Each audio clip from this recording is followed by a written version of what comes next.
Melbourne Archbishop Denis Hart has said he'll risk going to jail rather than report what's said to him in the sacrament of confession, even if what's confessed relates to child sexual abuse.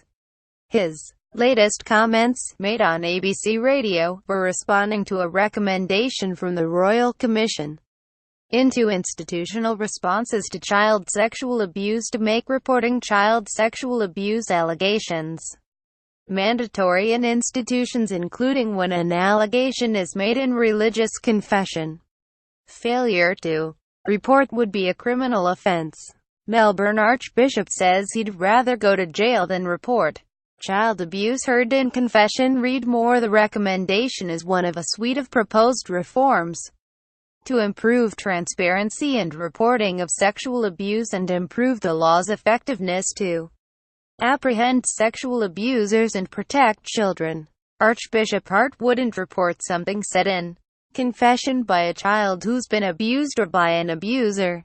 Non-Catholics don't understand confession, he said. Confession is sacrosanct, above law, which is what makes it different from other forms of telling. It's communication with God of a higher order. Like many Catholics, I spent my childhood in fortnightly confession, and frankly I don't understand confession either. I recall the queasy light and the slightly creepy whispering of the priest in that little tardis of shame that sat on one side of the church. I got the same penance every fortnight by making up the same sins. I'd say I lied, I stole, because I couldn't think of any actual sins. My penance was always a couple of Hail Marys. The seal of confession, its secrecy, was important, we were told in religion class at school.